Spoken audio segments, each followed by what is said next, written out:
Renzo Gallego Rodríguez, médico veterinario y zootecnista de la Universidad de la Amazonia, especialista en sistemas sostenibles de producción pecuaria de la Universidad de la Amazonia, especialista en diagnóstico por imagen de la Universidad Remington y magíster en medicina veterinaria equina de la Universidad CES. Entonces, eh, cuento con experiencia profesional, académica e investigativa sobre el área y pues como les digo, para mí es más que un gusto estar acá con ustedes, poder compartir de estos espacios, poder compartir de estos conceptos y obviamente esperando que sea de utilidad para ustedes. Les comparto mis redes sociales, ¿cierto? Para que pues podamos más adelante hablar y discutir sobre diferentes casos que nos suceden en la vida diaria. Bien, entonces, para empezar es importante mencionar, ¿cierto? Que pienso yo que desde mi experiencia clínica profesional, creo que la semiología es una de las principales bases o la base más fuerte frente a la posibilidad del abordaje diagnóstico sobre nuestros pacientes, ¿cierto? Es muy importante tener en cuenta que todo caso clínico inicia desde una muy buena semiología o desde un muy buen examen físico. Y es muy interesante tenerlo en cuenta porque precisamente la semiología permite generar una interpretación sobre los signos o sobre los hallazgos a los cuales nos podemos afrontar en un paciente enfermo. Y esto con el fin de poder llegar a un diagnóstico, sea unos diagnósticos diferenciales o sea un diagnóstico presuntivo que nos permita abordar a nuestro paciente y más adelante proponer una terapéutica. Entonces, obviamente, desde el punto semiológico y desde cualquier situación profesional, pues la anatomía es la base fundamental de todo, ¿cierto? Tenemos que tener en cuenta la anatomía para poder establecer el desarrollo adecuado de nuestros casos clínicos y de nuestros pacientes. Entonces, bajo ese punto, recordemos que nuestras especies, pues, siempre tienen algunas diferencias anatómicas muy interesantes que hacen que, pues, uno profundice sobre ellas o quiera, pues, aprender más sobre ellas. Pero en general, obviamente acá tenemos la base anatómica esquelética de un equino. Sabemos que pues una de las principales diferencias importantes de los equinos con respecto a las otras especies es su condición atlética y que estructuralmente pues están diseñados para poder generar una biomecánica diferente, ¿cierto? Tenemos un esqueleto axial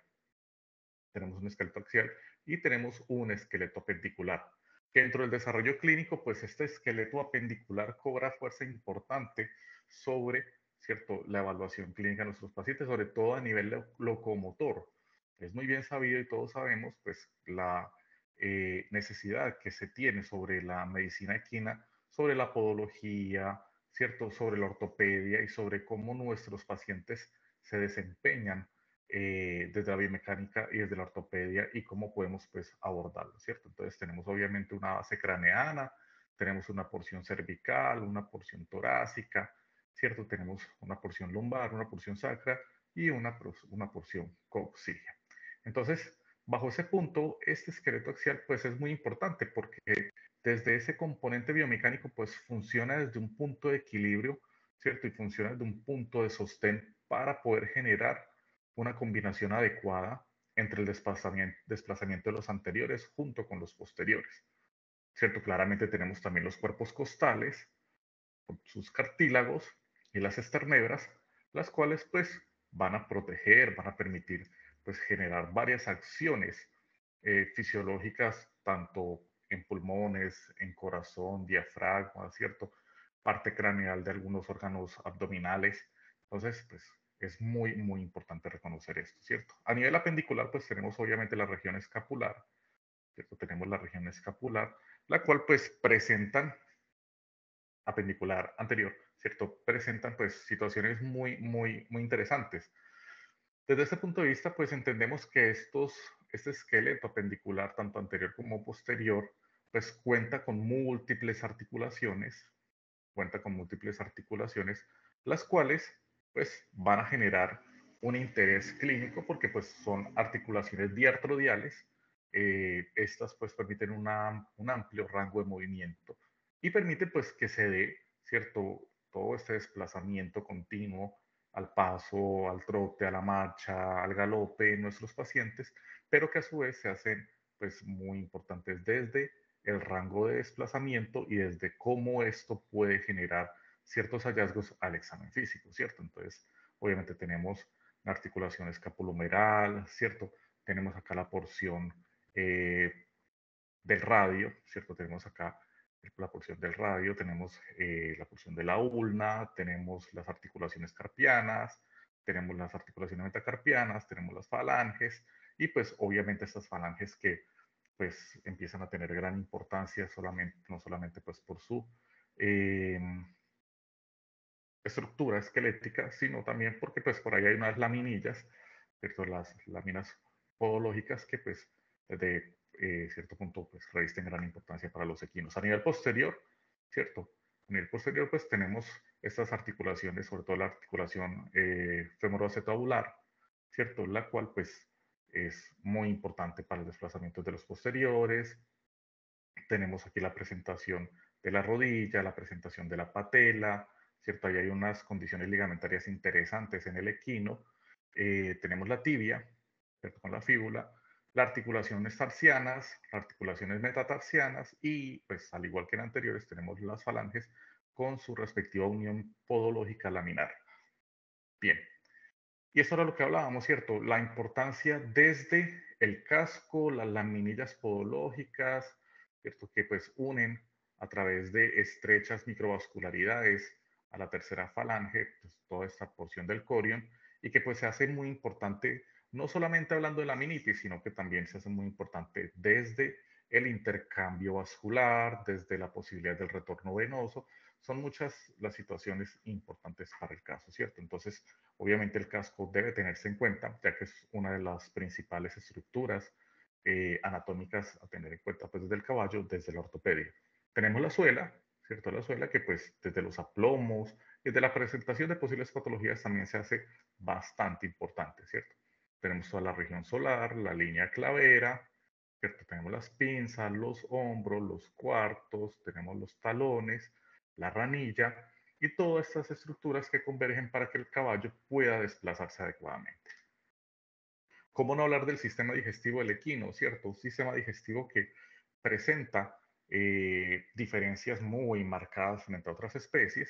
Esto tenemos un sistema digestivo, pues, el cual tiene ciertas estructuras bastante interesantes, desde un estómago, ¿cierto? Desde un estómago que, pues, algunos mencionan desde la anatomía que, pues, se hace un poco pequeño, se hace un poco pequeño con respecto a lo que debería ser, pero pues que igual cumple su funcionalidad. Obviamente tenemos la porción entérica, duodeno, yeyuno, ilion, el cual pues sabemos que en el duodeno se hace pues todo el intercambio de absorción, un yeyuno de 17 metros aproximadamente, el cual pues cumple funciones muy importantes, un ilion que llega al ciego, ¿cierto? Un ciego que se encuentra sobre el abdomen derecho, con su base, su cuerpo y su vértice, y un colon mayor, que presenta pues obviamente múltiples estructuras o múltiples diferenciaciones, desde los colos ventrales, los colos dorsales, las flexuras, recordemos que está la flexura pélvica, la flexura diafragmática, y tenemos la pélvica, ¿cierto?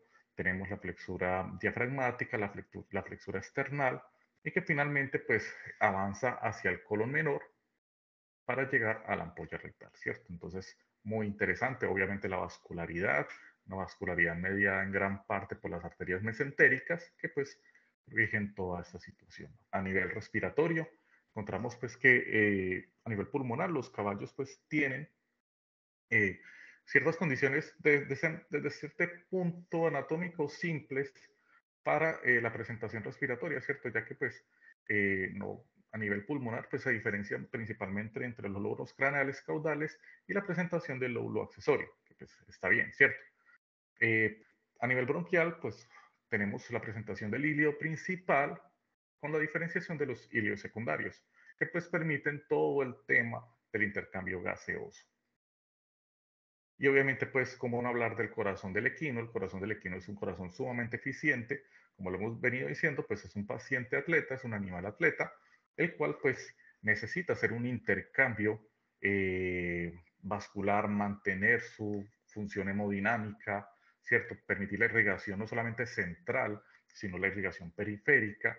Entonces, bajo este punto, ¿cierto? Pues encontramos que pues el músculo cardíaco reviste una importancia muy, muy alta sobre la eficiencia de la circulación mayor con respecto a cómo se mantienen esas bases hemodinámicas importantes sobre nuestro paciente equino, ¿cierto? Pues no es mayor la diferencia en cuanto a las otras especies, dos aurículas, dos ventrículos, un septo, la diferenciación sobre todo en la condición eléctrica del corazón, que pues tiene una gran alta funcionalidad y que se interrelaciona con otros sistemas como lo son el renal y el respiratorio. A nivel de los bovinos, pues el cuerpo esquelético sí sufre pues tiene ciertas diferenciaciones con respecto a los equinos. Obviamente la biomecánica de los bovinos es diferente, la biomecánica de los bovinos pues no son pacientes atletas, ¿cierto? No son animales atletas, pero que pues desde toda su condición muscular, desde toda su condición esquelética, pues revisten cierta diferencia desde su biomecánica. Básicamente, ¿cierto? Básicamente el cuerpo esquelético es el mismo, el cuerpo esquelético está estructurado de manera similar bajo una condición axial, bajo una condición apendicular, ¿cierto? Solamente pues algunas estructuras o algunos accidentes sufrirán ciertas diferencias marcadas, pero pues más allá de lo mismo tenemos pues obviamente la base craneana, las porciones cervicales, torácicas sacras, lumbares sacras, coxígeas, el cuerpo pélvico, el cinturón escapular, con la diferenciación apendicular sobre anteriores y sobre posteriores. ¿Cierto? Los cuerpos costales pues cumplen la misma función. En este caso, pues obviamente los cuerpos costales, sobre todo los más caudales, pues están relacionados más hacia la presentación abdominal de toda la porción dorso craneal del rumen y del retículo, que son proventrículos muy interesantes, ¿cierto? Y que pues veremos a continuación.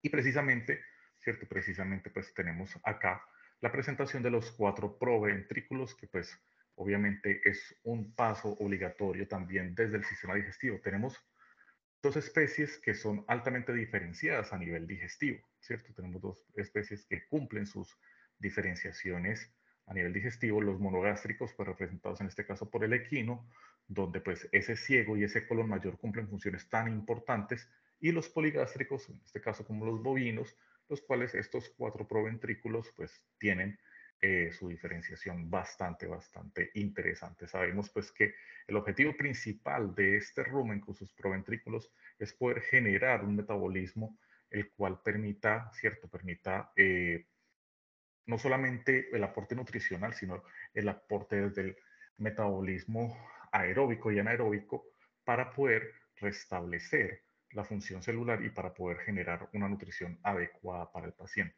Entonces, bajo este punto, pues encontramos el rumen con sus sacos dorsales, sus sacos ventrales, sus sacos caudales, ¿cierto? Encontramos el retículo, que tal vez es el más craneal de los proventrículos, ¿cierto? Encontramos el omaso y encontramos el abomaso, que es de su funcionalidad, ¿cierto? Que es de su funcionalidad, pues obviamente cumple la función enzimática, desdoblando algunos nutrientes para que el duodeno, ¿cierto? Para que el duodeno pueda hacer la absorción y se pueda dar el intercambio sobre el sistema portadigestivo. Para el caso respiratorio, ¿cierto? Ya tenemos pues tal vez una diferenciación lobular más detallada o más específica a nivel de, sobre todo el pulmón derecho en el bovino con respecto al del equino, tenemos un lóbulo craneal, tenemos un lóbulo medial, lóbulo caudal con su lóbulo accesorio. Entonces, bajo eso, pues tal vez es la diferenciación principal desde las estructuras pulmonares. Tenemos al igual que en las otras especies, ¿cierto? La tráquea, las carinas, el hilio principal, los hilios secundarios, ¿cierto? Y ya la diferenciación para el intercambio alveolar. En el corazón, ¿cierto? En el corazón, pues, al igual que en las otras especies, tal vez no tenga una fuerza miocárdica o un componente eléctrico tan exigente como lo es en los equinos, pero pues cumplen las mismas funciones, se encuentran las mismas estructuras, las válvulas semilunares, ¿cierto? Tenemos tanto las aurículas como los ventrículos, tenemos toda la porción eléctrica del corazón a través de las de ¿cierto? Todo este tipo de estructuras se presenta y pues que cumple una función muy importante desde el mantenimiento hemodinámico del paciente. Bien, entonces pasando directamente al examen clínico, es muy importante que tengamos en cuenta que el examen clínico debe ser prioridad para el profesional, ¿cierto? Debe ser prioridad para el clínico que esté ahí, para el médico veterinario, ¿cierto? Para la persona que esté ahí directamente recibiendo su paciente o el motivo de consulta. Claramente es necesario que hagamos muchos exámenes clínicos para poder ir teniendo más práctica o más experiencia sobre lo que estamos haciendo. Y asimismo podremos ir identificando ciertos hallazgos que tal vez antes no identificábamos. Es muy importante que siempre nos tomemos el tiempo de auscultar, siempre nos tomemos el tiempo de percutir, siempre nos tomemos el tiempo de hacer las mediciones, ¿cierto? De hacer la visualización, todo. Identifiquemos a nuestro paciente, no dejen nada al azar. Claramente se van a ir dando cuenta que también hay casos que pues manejamos de diferente manera. Si es un caso de urgencia, pues no tenemos tiempo de hacer examen clínico completo. Entonces, cuando lo tengamos, lo hacemos. Pero cuando hay prioridades, pues obviamente las frecuencias vitales hacen parte de estas prioridades y así podemos obtener una idea de qué le está pasando al paciente. Entonces, ese examen clínico se cumple en 4 fases. Las fases principalmente, pues obviamente evaluar el histórico clínico y tener una idea sobre la anamnesis. Luego hacer una inspección ambiental sobre cómo se encuentra el paciente en el ambiente que lo rodea. Después ya nos volvemos más específicos y nos dirigimos directamente al paciente y hacemos una inspección, tanto lejana como directa, sobre el paciente. Y ahí sí, pues con esta inspección directa podemos tener idea de cuáles pruebas complementarias necesita nuestro paciente, ¿cierto? Entonces, tenemos acá, bueno, aquí nos...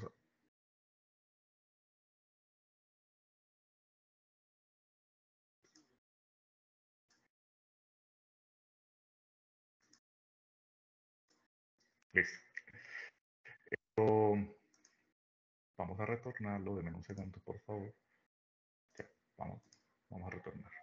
Entonces, quitando el audio, tengamos en cuenta este video sobre este paciente, ¿cierto?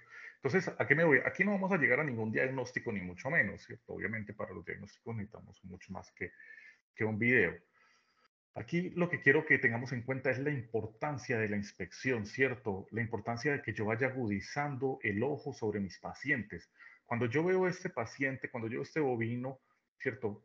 En estación, desplazando de esta manera, claramente sé que la situación no está normal. O sea, ya con que haya identificado que la situación no está normal, voy por buen camino. Trato de acercarme después a ver cuáles hallazgos me ayudan a identificar que la situación no está normal, ¿cierto? Pues es un paciente que está haciendo una curvatura dorsal, sobre toda la región dorsal precisamente, ¿cierto? Sobre toda esta región lumbar, torácica, ¿cierto? Es un paciente con presentación de cifosis, la cual me lleva a seguir la evaluación sobre inspección clínica y veo que el alineamiento, vamos a verlo acá, eso, el alineamiento de los cuerpos lumbares es diferente a esta posición dorsal. ¿Cierto? Parece dar impresión como si todo este cuerpo pélvico estuviera desprendido del eje dorsal del animal. Y trato de ver también, ¿cierto? Y trato de ver también cómo este paciente, bajo las alas del ilion, ¿cierto? Bajo todo el cuerpo del ilion, se desplaza diferente. El fémur y toda la condición apendicular se ve diferente. Y cómo no notar, obviamente, la angulación que presentan los tarsos al desplazamiento y la falta de movilidad que tienen estas articulaciones tarsianas al desplazamiento. Entonces, vean que desde ese punto de vista, vean que desde ese punto de vista, pues no tenemos un diagnóstico, porque pues obviamente para eso está todo el examen físico y las pruebas complementarias, pero yo me acerco a saber qué está pasando con este paciente, cómo este paciente me presenta varios hallazgos, ¿cierto? Cómo este paciente me presenta varios hallazgos y cómo yo puedo identificar que desde la inspección clínica sé que no está normal.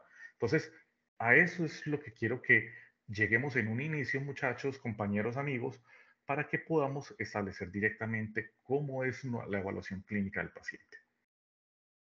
¿Cierto? Tenemos varias situaciones en las cuales nos vamos a encontrar a nuestros pacientes. Lo tenemos, pues les digo, un video, una imagen no permite un examen clínico, un diagnóstico, un examen clínico adecuado, pero pues podemos encontrar ciertas situaciones que desde la interpretación pueden ayudar. Un consejo que les doy desde la parte práctica profesional, interpretación, vea, lo mejor que puede hacer un clínico profesional, ¿cierto? Una persona, un veterinario, alguien que se dedique a estas situaciones clínicas, pues es desde sus bases anatómicas y fisiológicas generar una interpretación adecuada para el examen clínico, ¿cierto? Tenemos un paciente neonato, ese paciente neonato pues aparentemente permanece en decúbito lateral, es un paciente que presenta extensión eh, de cabeza y cuello, ¿cierto? Aparte de eso, es un paciente que aparentemente presenta un proceso diarreico y que con esto pues podemos empezar a dar ideas, no diagnósticos, sobre lo que podría estar pasando, ¿cierto?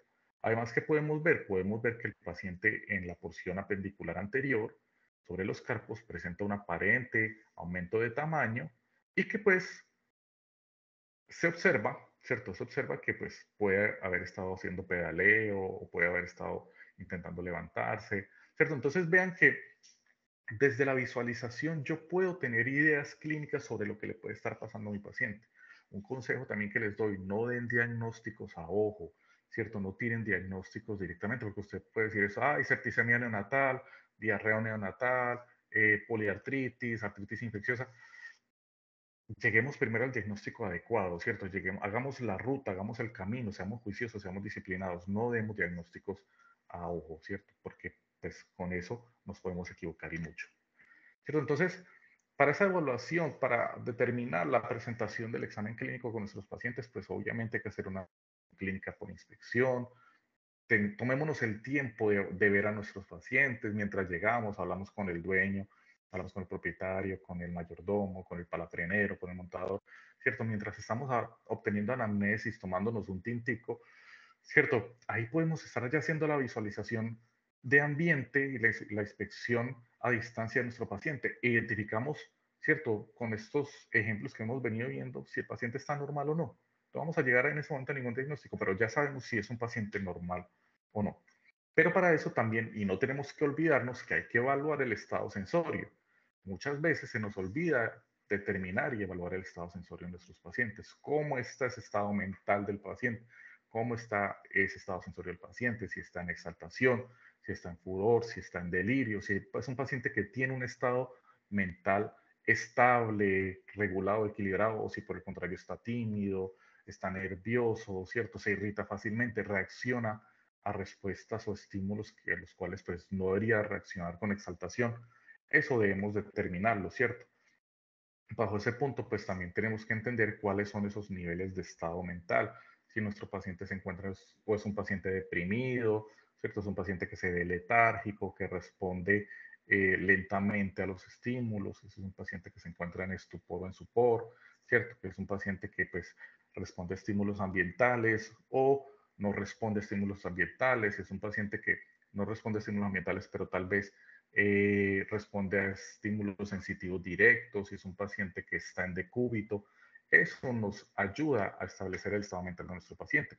Obviamente, ¿cierto? Obviamente hay situaciones pues en las cuales pues ya es más que evidente el estado mental y pues encontramos pacientes en estado de anulación, un estado de coma, los cuales pues no responden ni a estímulos sensitivos, ni a estímulos ambientales, ni inclusive a estímulos dolorosos de evaluación clínica. Entonces estos estados de anulación o coma pues claramente deben ser evaluados y tal. Obviamente deben ser remitidos en la evaluación clínica del paciente.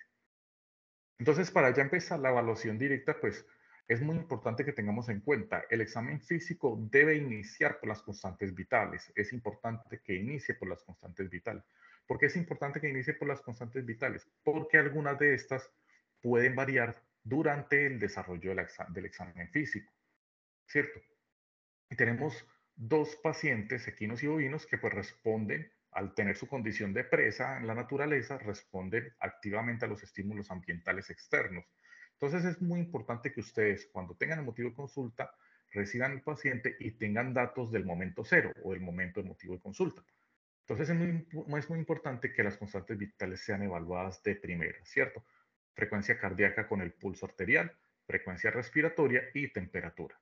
Para este caso, pues no lo vamos a manejar pues, en un orden establecido, siempre vamos a decir que es el orden al cual el criterio del profesional tenga. Vamos a empezar a hablar acerca de la temperatura. Sabemos que en el equino adulto la temperatura normal basal es de 37,5 a 38,5 grados centígrados. Y sabemos que estos rangos de temperatura, todas las especies, entre más neonato sea, pues es menor, ¿cierto? Entonces, bajo este punto, pues entendemos que pues para los neonatos va a cambiar esa temperatura, disminuyendo dependiendo pues de su edad. En los bovinos adultos vamos a encontrar, ¿cierto? Vamos a encontrar que la temperatura promedio está entre 37,7 y 38,5 grados centígrados. En animales juveniles o neonatos, pues la temperatura puede variar de 38,5 grados centígrados a 39,5 grados centígrados.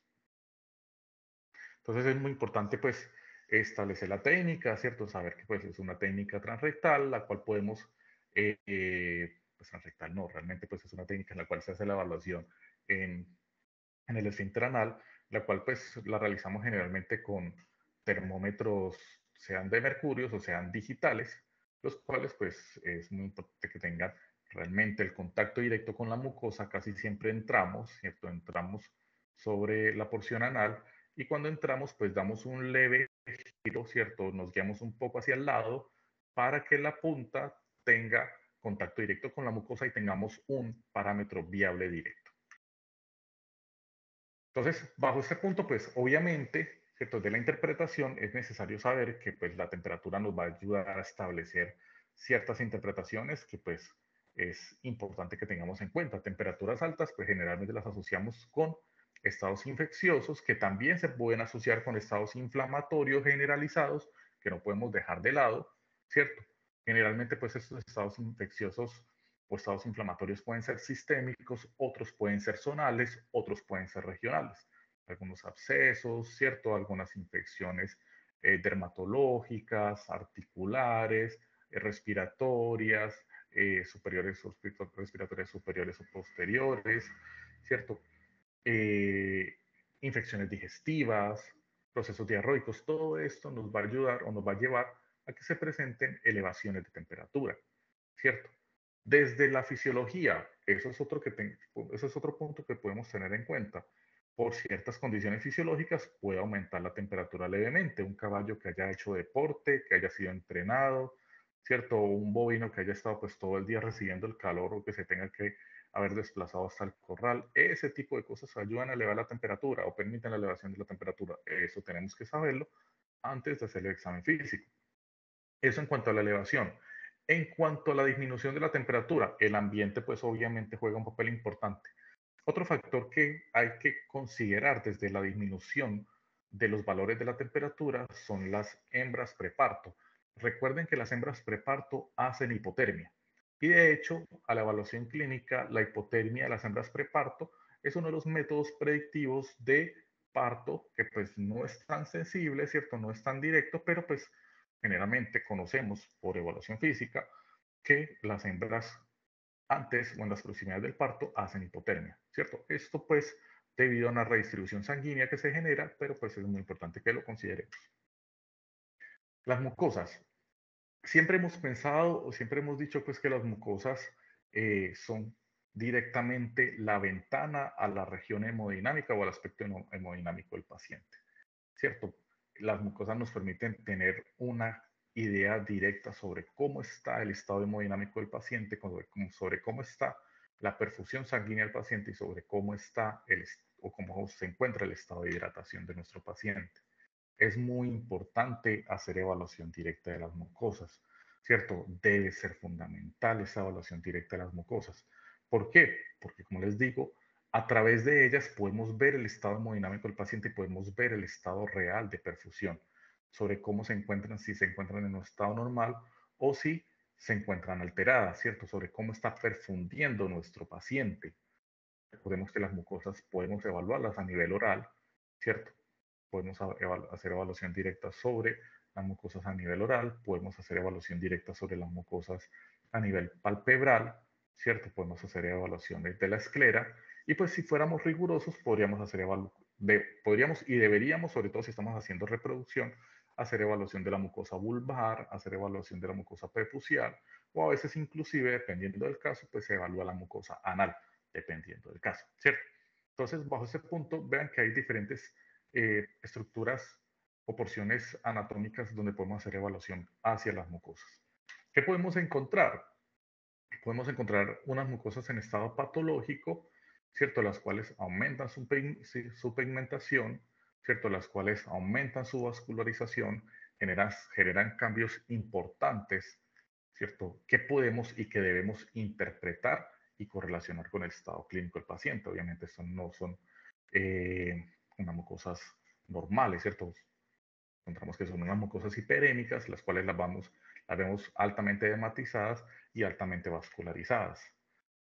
También podemos encontrar cambios en los cuales, pues, contrario a la hiperemia, pues son mucosas pálidas que generalmente relacionamos pues, con estados anémicos, que generalmente relacionamos con estados en los cuales, sea por un hematocrito disminuido, sea por cambios en hemoglobina, sea por cambios en el recuento celular eritrocitario, pues asimismo se vean de condición pálida y empiece a sospecharse sobre un estado anémico del paciente.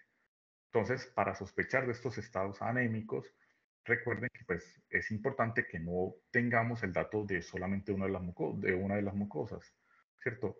No evaluemos solamente la mucosa oral, sino que veamos cómo se encuentra la palpebral, veamos cómo se encuentra la esclera, veamos cómo se encuentra el animal en todo su contexto, porque eso es otro punto a tener en cuenta. Las evaluaciones clínicas deben ser de interpretación completa del paciente. Por favor, no caigan en el error de hacer un diagnóstico solamente con un hallazgo. Hagan una interpretación global del paciente, tengan en cuenta el paciente en su totalidad para que usted pueda decir si realmente el hallazgo anémico se encuentra, ¿cierto?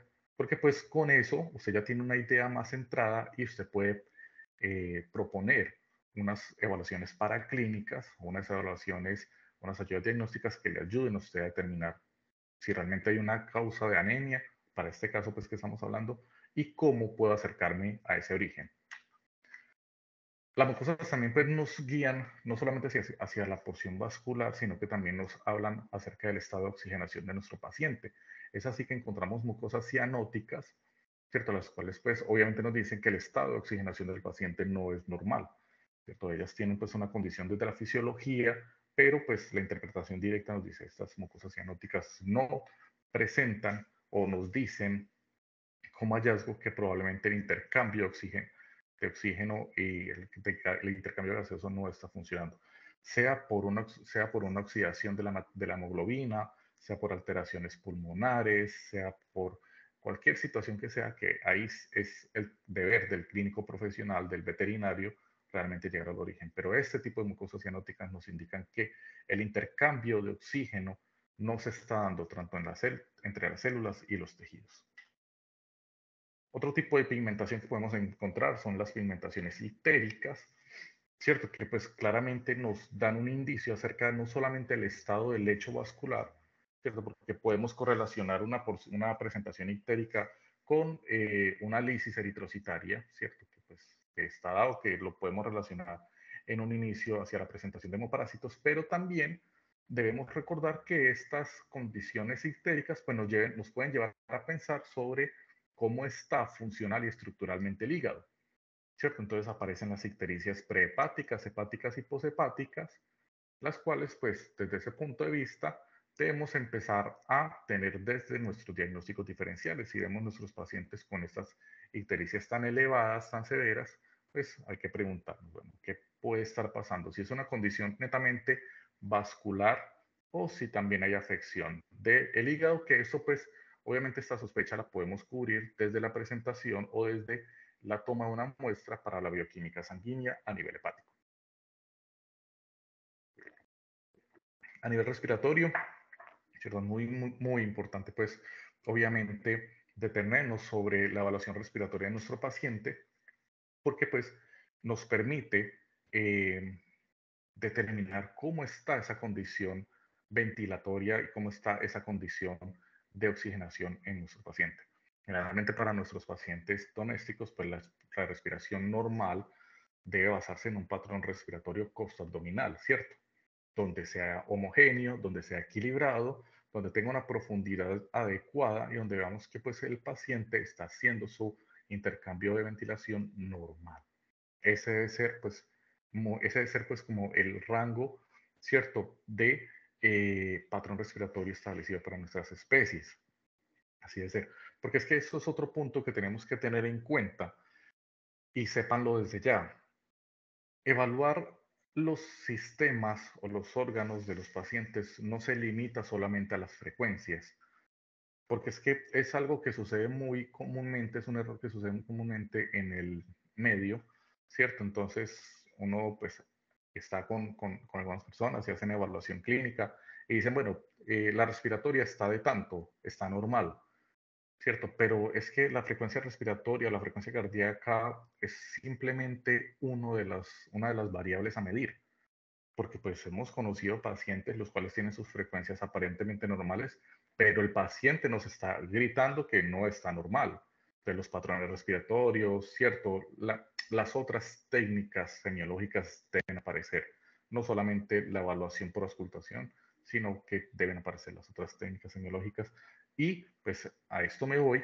El consejo para este punto, creo que ya es el tercer consejo profesional, es no se queden simplemente con las frecuencias. Es un error pensar que solamente las frecuencias son la totalidad del examen clínico. ¿Cierto? Entonces, desde los patrones respiratorios podemos encontrar patrones eumneicos, ¿cierto? Que son patrones respiratorios totalmente normales, que no presentan ningún esfuerzo ni cambios desde la presentación del patrón.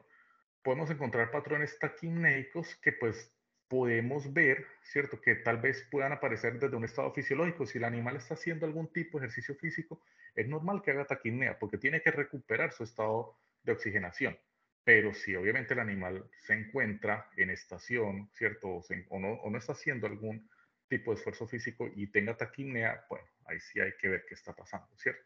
Entonces, esta taquimnea se caracteriza por ser un patrón en el cual pues la frecuencia respiratoria aumenta la frecuencia, ¿cierto? Más sin embargo, la profundidad se queda igual o disminuye.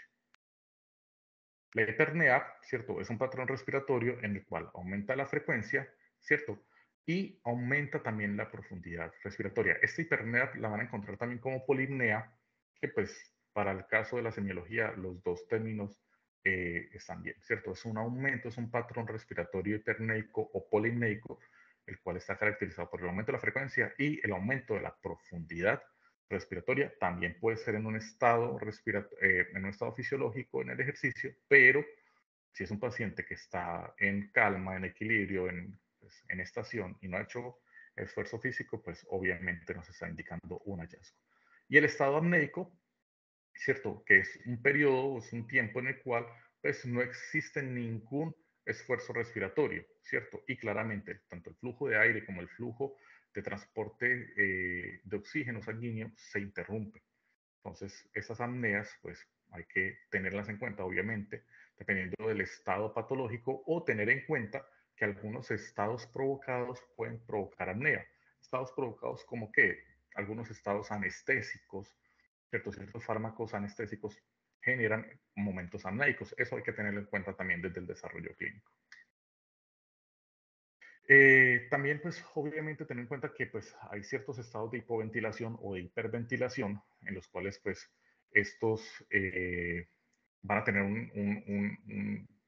una relación directa con el estado metabólico, ¿cierto? Un estado de hipoventilación, pues, genera un evento hipercápnico en el cual, pues, la presentación del dióxido de carbono va a aumentar y un estado de hiperventilación pues genera un evento hipocámnico en el cual pues claramente ese intercambio de dióxido de carbono va a disminuir, ¿cierto? Entonces pues obviamente estos patrones desde la ventilación alveolar van a afectar el estado metabólico. Hay que ver cuál es la situación, ¿cierto? Pueden estos animales, bovinos y equinos, a veces hacen estados de hiperventilación, sobre todo los equinos, para regular ciertas condiciones patológicas como una acidosis metabólica, ¿cierto? Contrario también a los bovinos, pues a veces les también tienen pues acidosis y también presentan alcalosis metabólica más que los equinos.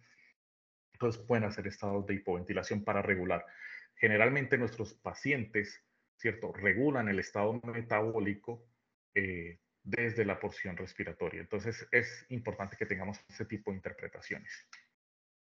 ¿Cierto? Hay que establecer también, obviamente, las disneas, estos patrones que se reflejan con dificultad, estos patrones en los cuales pues hay como una interferencia respiratoria, ¿cierto? Estos patrones en los cuales las diferencias entre el ciclo respiratorio se presenta, entre cómo pues el animal se encuentra realmente tratando de ventilar, es muy importante que sepamos. Hay disneas inspiratorias, ¿cierto? Que generalmente se asocian a las vías respiratorias superiores, o hay disneas expiratorias que pues generalmente están pues, asociadas a las vías respiratorias inferiores. Entonces, vean que a medida que se va dando como la evaluación clínica respiratoria, pues uno va teniendo cierta cantidad de hallazgos que lo ayudan pues a uno a entender, ¿cierto? Y a correlacionar. Lo más importante es correlacionar. Entonces, dentro de las variables a tener en cuenta para la evaluación clínica, pues obviamente la frecuencia es una de ellas. Ya hemos visto varias variables, ¿cierto? Ya venimos hablando del patrón respiratorio, de los cambios. Esa es una variable muy importante. Otra variable es la frecuencia.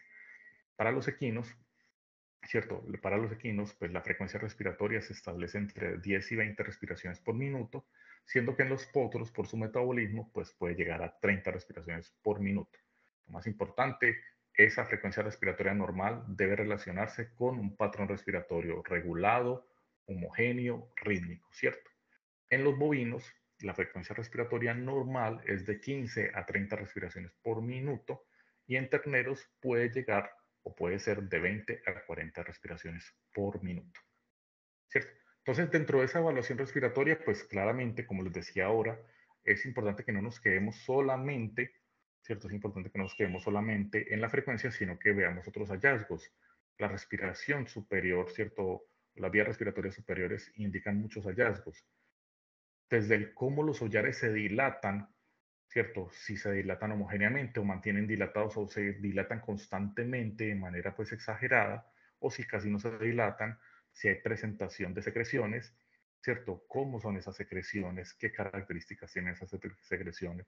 Si son continuas, si son escasas, si son abundantes, si son leves, si son purulentas, si son mucoides, si son sanguinolentas, todo eso tenemos que tenerlo en cuenta. Si es unilateral, si es bilateral, todo eso, queridos amigos, esos hallazgos deben tenerse en cuenta y deben reportarse del examen clínico, porque obviamente pues corresponden herramientas y hallazgos diferentes a la evaluación, ¿cierto? No es lo mismo este paciente bovino que presenta eh, esta secreción unilateral de características sanguinolentas, las cuales pues pueden tener miles de hallazgos, a tener a este paciente que presenta secreción sanguinolenta bilateral, abundante, continua, que no es solamente nasal, sino oral, y que pues obviamente lo relacionamos con un estado de hemoptisis que pues puede ser un indicio claro sobre una condición pulmonar en nuestro paciente. ¿Cierto? No, vuelvo les digo, no damos diagnósticos con imágenes, pero pues sí nos acercamos a las herramientas y a los hallazgos presentes. Entonces vean que pues obviamente el caso es totalmente diferente desde una situación a otra, siendo que ambas son secreciones sanguinolentas, pues hay una clara diferencia en la presentación clínica del paciente.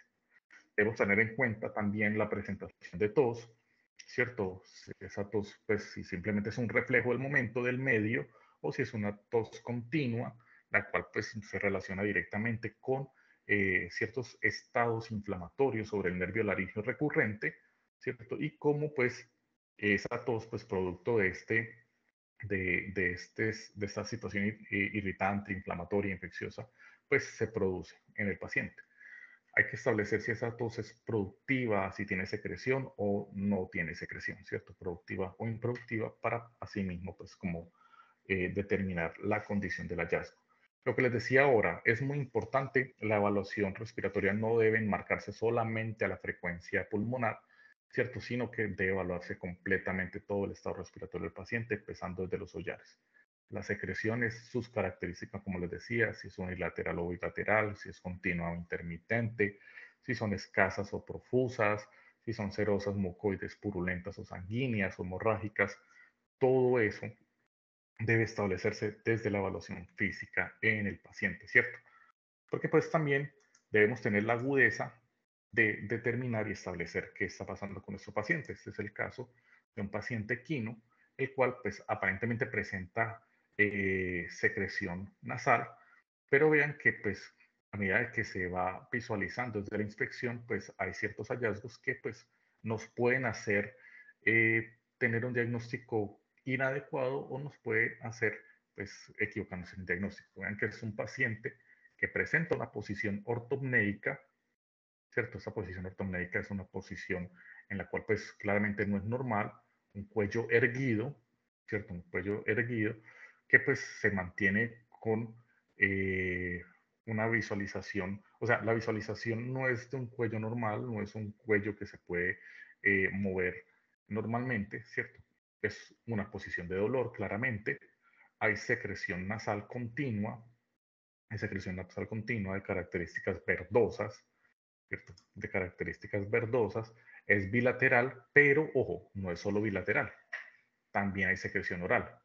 Entonces, a lo que me voy con este video, ¿cierto? A lo que me voy con este video, queridos amigos, vean la posición ortopnédica, yo altamente rígido, hay dolor en el paciente, hay sudoración también, hay sudoración, hace toda esta región con sudoración, el paciente hace movimientos, ¿cierto? Para poder liberar, aparentemente se ve como tratar de liberar cierta condición que tiene el animal, pero pues eso no lo lleva sino a tener más secreción.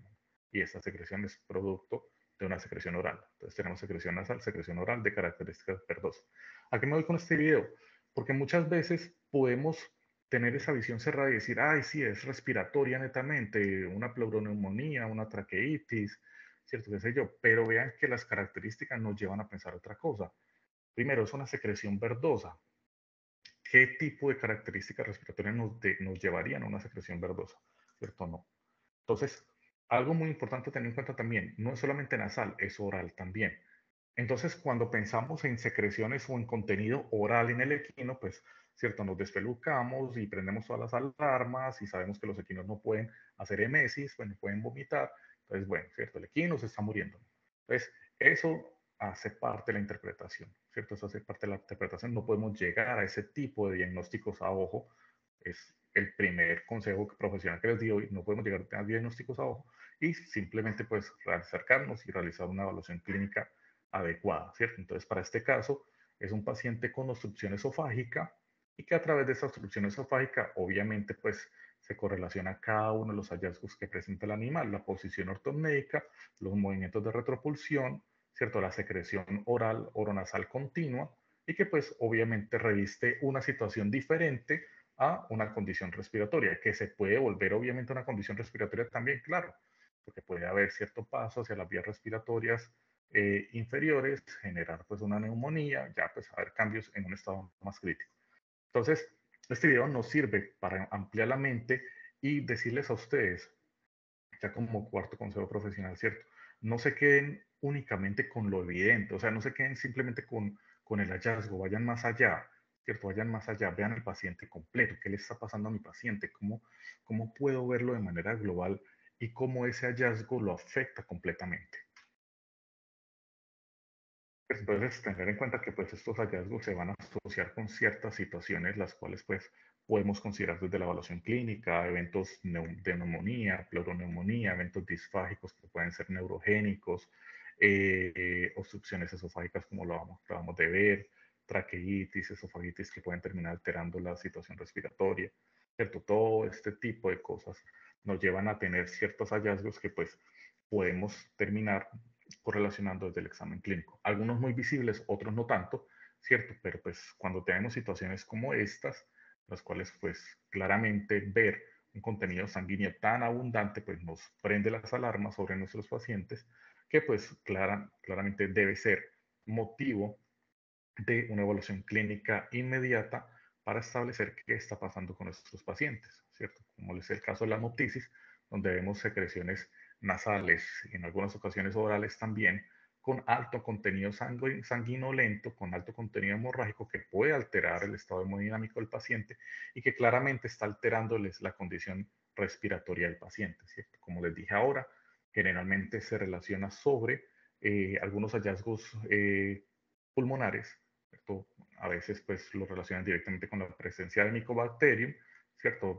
Con la presencia de tuberculosis y que pues claramente, vuelvo y digo, no estoy haciendo o no estoy diciendo que haya un diagnóstico directo, pero que puede ser relacionable en ciertos casos. ¿Listo? Entonces, tengan en cuenta eso, siempre hacer la evaluación física, siempre hacer la evaluación clínica, siempre la evaluación de la correlación de las pruebas paraclínicas para que puedan llegar a un diagnóstico adecuado, ¿cierto? No damos diagnósticos ahora.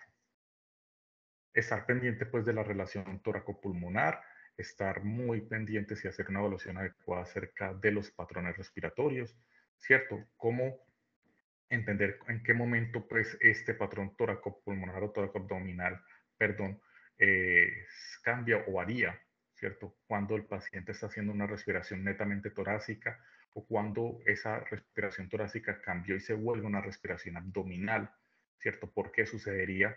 ¿Por qué puede pasar?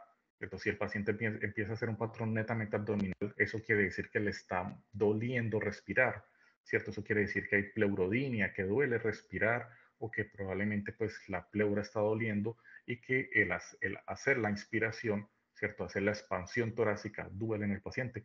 Ese tipo de dudas podemos, ¿cierto? Aclararlos desde los hallazgos y desde la evaluación clínica. Entonces, muy importante, no olviden siempre evaluar el patrón respiratorio, ¿cierto? Donde estos patrones respiratorios pues nos permiten entender si hay eventos disnéicos, si hay eventos obstructivos, si hay eventos infecciosos, inflamatorios, que pues nuestros pacientes muestran.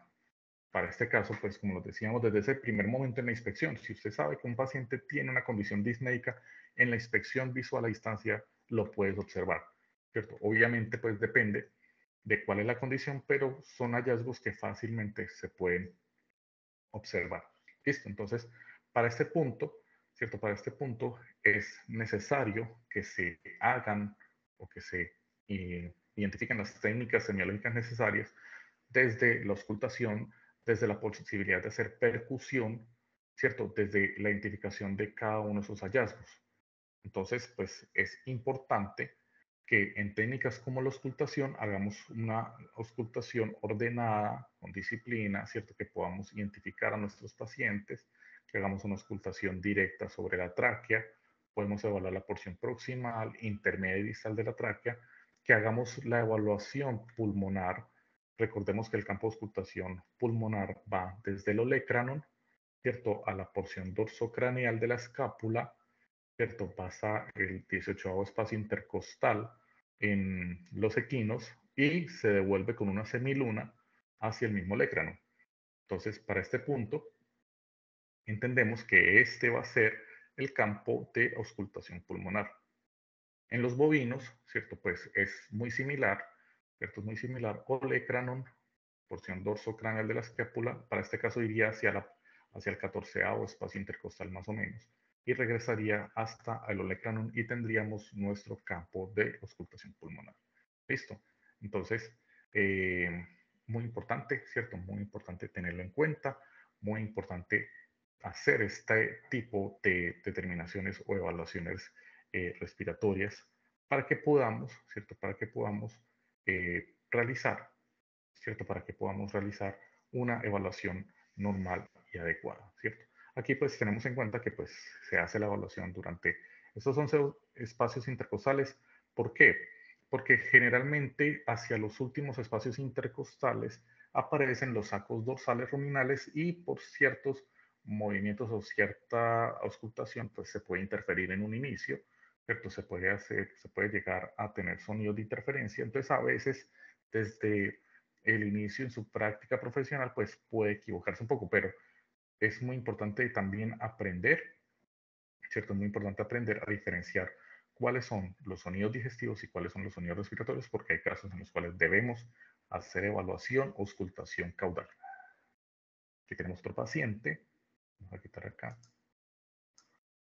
Aquí tenemos otro paciente en el cual pues presenta una alteración muy marcada a nivel respiratorio superior, collares distendidos completamente, continuamente, un paciente con sudoración profusa, ¿cierto? Un paciente al cual pues, en cual presenta movimientos inclusive involuntarios y que pues nos permite tener en cuenta estos hallazgos desde la evaluación clínica. Tiene cierta secreción seromucoide, para este caso unilateral, pero que pues ya sabemos desde la inspección visual que este paciente no está normal, ¿cierto?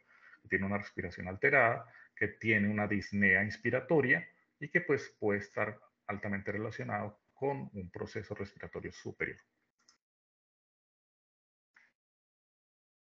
Cierto, entonces, pues para ese punto, pues entender, queridos amigos, que hay varios sonidos que podemos encontrar, sonidos pues patológicos, estertores, sibilancias, estridores, roce pleural, sonidos crepitantes, que pues tal vez en un curso más adelante podamos identificar y podamos determinar uno por uno, porque sería muy, muy interesante. Cada uno, ¿cierto? Estos sonidos estertorosos nos indican, de estos sonidos patológicos nos indican ciertos hallazgos anormales, ¿cierto? Desde los sonidos esterturosos, desde el roce pleural en la pleurodinia o en la pleuroneumonía, desde las sibilancias en los estrechamientos traqueales, ¿cierto? Son muchas las situaciones, sonidos crepitantes, presencia de gas en espacios de tejido donde no deberían estar.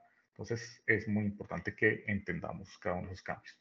Y siguiendo pues con el orden, hablamos claramente de la evaluación cardiovascular, esa evaluación cardíaca, que pues reviste también una alta importancia, la evaluación hemodinámica a nivel vascular, pues también lo podemos establecer desde un estado normal, ¿cierto? Desde una evaluación clínica normal, donde encontramos que para los equinos adultos la frecuencia cardíaca es de 28 a 40 latidos por minuto. En los potros, dependiendo de la edad, ¿cierto? Potros neonatos o potros recién nacidos fácilmente puede llegar a 200, 220, 240.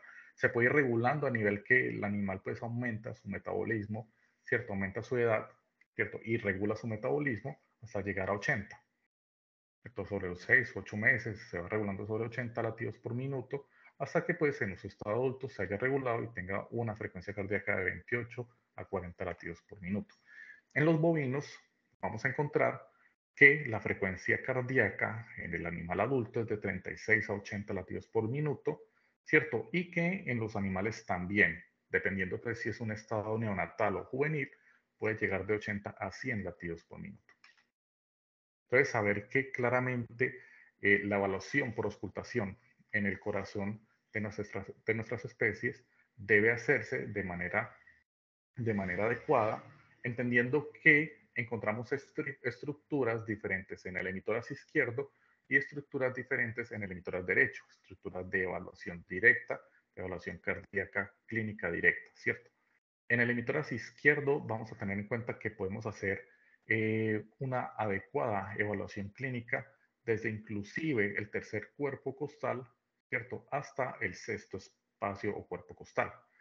A nivel del emitor derecho, desde el segundo al cuarto ya podemos hacer también una evaluación clínica directa, ¿cierto? Entonces, para este punto, pues podemos entender que en el emitor izquierdo vamos a encontrar el sonido proveniente de la válvula pulmonar, de la válvula aórtica y de la válvula mitral. Y en el emitor derecho encontraremos el sonido, ¿cierto?, producido por la válvula tricúspide. Esto aplica tanto para equinos como para bovinos, ¿cierto? Acá lo vemos, sonido emitoras izquierdo, válvula pulmonar, aórtica y mitral, y en el emitor derecho la válvula tricúspide. Es muy importante, ¿cierto?, que tengamos en cuenta la situación, es muy importante que entendamos que debe hacerse una evaluación directa de cada uno de los emitores. Y que pues desde ese punto, como les dije ahora, no es solamente la frecuencia cardíaca, ¿cierto? La frecuencia cardíaca es un parámetro, sí, es una variable, sí, es importante medirla, claro que es importante medirla, pero no es la única o no es la única variable a establecer desde la evaluación clínica. Aplica para la respiratoria, aplica para la cardíaca, aplica para el pulso, aplica para todas las constantes que se pueden evaluar clínicamente en un paciente. No nos quedemos solamente con la evaluación por frecuencias. Por favor, no cometamos ese error, ¿cierto? Y pues desde ese punto, pues no evalúo solamente la frecuencia, sino los sonidos. ¿Cómo está el sonido del corazón? Es continuo, rítmico, ¿cierto? Es homogéneo, hay fuerza de contracción o por lo contrario es débil. Esto pues nos llevará claramente a identificar si son sonidos normales o son sonidos patológicos. ¿Cómo lo encontramos acá? Y generalmente esos sonidos patológicos pues nos indican la presentación de un soplo. Entonces esos soplos pueden evaluarse dependiendo también de la especie. Hay especies o hay situaciones que generan soplos fisiológicos, los equinos tienden a tener ciertos soplos fisiológicos productos del entrenamiento o pues pueden aparecer ciertos soplos temporales, algunos se dan generalmente por deshidrataciones o estados así, o estados clínicos similares, que pueden tenerse en cuenta, ¿cierto? Entonces, tengamos en cuenta, los soplos generalmente se evalúan en una escala o en una categoría de 1 a 6, ¿cierto? Donde pues vamos a tener en cuenta que la menor escala es de 1 a un 6, un sexto, o un soplo grado 1 de 6, como quieran mencionar. Es un soplo que es casi imperceptible, que abarca una pequeña área de la pared costal, a diferencia del 2 sextos o el soplo 2 de 6, en el cual pues ya se vuelve tenuemente audible, ¿cierto? Y que pues aparece después de ciertos segundos de evaluación. El soplo 3 de 6 ya es un sonido claramente audible, ¿cierto? A la auscultación, y puede estar presente en un área mayor de la pared costal. El 4 de 6, ¿cierto? Es muy similar al 3 de 6, pero este viene acompañado pues de la presentación de frémitos, que pues frémitos sabemos que es el aumento de la fricción de la sangre con respecto a las paredes cardíacas. El 5 de 6 ya es un soplo muy fuerte, se aprecia inmediatamente, se evalúa con el fonendoscopio y pues claramente también es acompañado de frémitos, sobre todo en la región precordial. El soplo 6 de 6 es un soplo que se escucha inmediatamente, está acompañado de frémitos, ¿cierto? Irradia una gran porción de la pared costal, ¿cierto? Irradia una gran porción de la pared costal y pues es acompañado, al igual que los otros, de una gran cantidad de frémitos. Entonces, es muy importante que tengamos en cuenta esto, ¿cierto? Es muy importante que tengamos en cuenta, bueno, se me olvidó decirle, estos soplos, sobre todo el 5 de 6 y el 6 de 6, se acompañan de choque precordial. ¿Cierto? Que son audibles o evaluables inclusive sin el fonendoscopio, ¿cierto? Es cómo se irradia esa contracción cardíaca sobre la pared costal, eso lo podemos visualizar desde el choque precordial. La evaluación del pulso debe hacerse continuo, pues, en conjunto con la evaluación cardíaca. Otro consejo profesional, el pulso se toma inmediatamente se obtenga el valor de la frecuencia cardíaca. Es un error tomar la frecuencia cardíaca y mientras haces el examen clínico a la media hora, 20 minutos, vuelves, vas y tomas el pulso, ahí el valor te va a dar diferente. Entonces no olvidemos, ¿cierto? Y recordemos que la frecuencia cardíaca y el pulso deben tener valores semejantes, ¿cierto? Deben tener valores semejantes porque pues el pulso, sabemos que el pulso arterial pues es la continuidad de la contracción cardíaca. Entonces, bajo ese punto, los valores deben ser similares o iguales. Entonces, si tomas la frecuencia cardíaca y a la media hora tomaste el pulso, pues estás cometiendo un error desde la evaluación clínica. Entonces, recordemos, pues si los valores deben ser semejantes o iguales, pues el pulso arterial en los equinos pues, debe ser de 28 a 40, en los bovinos de 36 a 80, y bajo este punto, pues así debe ser, ¿cierto? Así debe correlacionarse la frecuencia de ambos. Entonces, bajo ese punto, es muy necesario que entendamos que el pulso también tiene ciertas características, las cuales debemos evaluar.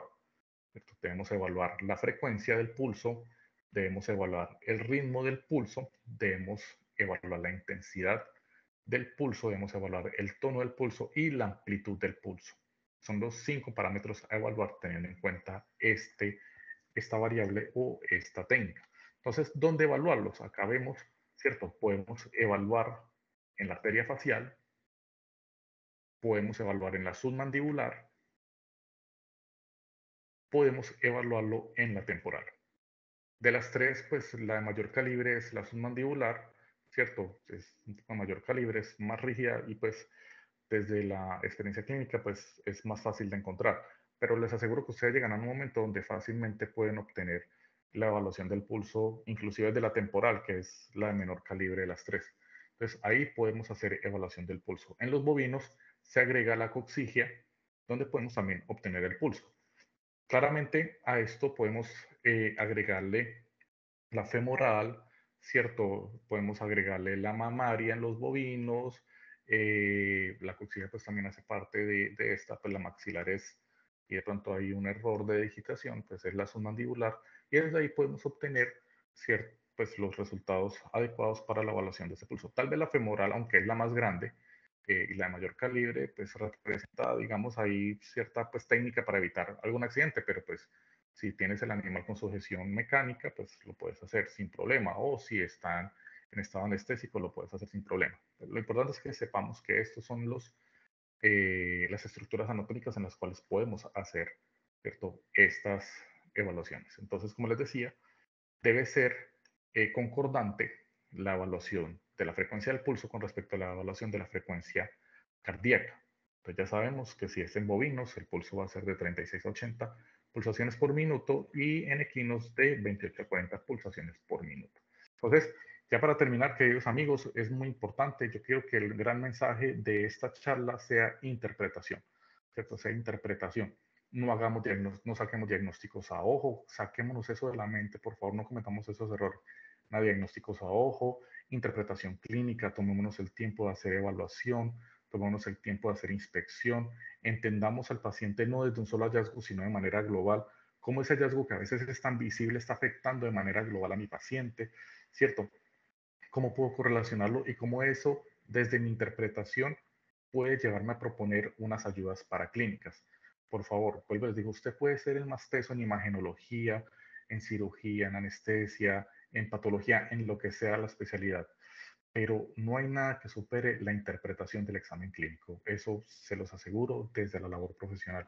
Entonces, por favor, tengámoslo en cuenta, ¿cierto? No olvidemos esto. Lo mejor que le puede suceder a usted desde su examen físico es aprender a interpretar adecuadamente a sus pacientes.